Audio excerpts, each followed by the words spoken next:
The growing threat from AFP terrorists in Central Asia and India's extended neighborhood following the return of Taliban is not only a headache for Kazakhstan, but also Tajikistan, with Dushanbe alleging that terrorists are being mobilized in northern Afghanistan to attack secular societies of the region.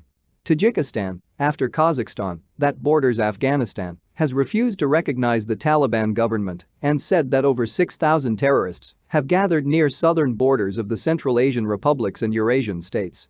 Tajikistan hosts India's first military base abroad.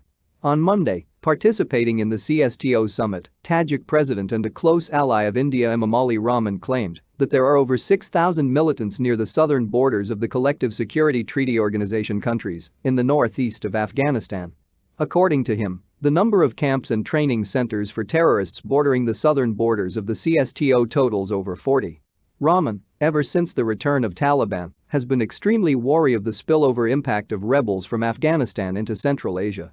Russian counter-terror experts told Eastern Time from Moscow that the Afghan Taliban are pushing armed militants and suicide bombers in an organized way in northern Afghanistan along the borders with former Soviet republics. The experts claimed that Afghan Taliban are not averse in meddling in Kazakhstan. Russian expert on Afghanistan Andrei Sarenko, director of the Analytical Center of the Russian Society of Political Scientists and political observer of Nezavisimaya Gazeta, told ITN.TV, Israeli-Russian TV, about the complex and explosive situation in Afghanistan and the impact of such events in neighboring Kazakhstan. Russia, like India and Tajikistan and other Central Asian countries besides Iran, have so far refused to recognize Taliban, and Moscow remains wary of encroachments by terrorists and illegal migrants into Central Asia and Eurasia. Taliban has been advised to create an inclusive government by the international community, but without success so far.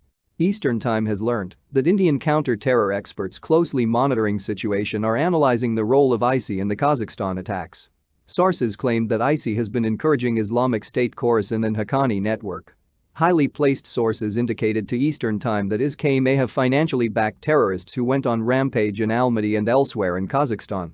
Kazakh President Kassym-Jomart Tokayev, while addressing a video conference summit of the Collective Security Treaty Organization (CSTO), on Monday stated that 16 law enforcement officers lost their lives during the recent violence in Kazakhstan. 16 law enforcement officers were killed and over 1,300 suffered injuries. Unfortunately, civilian deaths were also reported, and the number is being clarified, he said. According to Tokayev, 1,270 businesses were affected across the country, and more than 100 shopping malls and banks were looted, and about 500 police cars were burned. Enormous damage has been caused, which is now being evaluated by a special government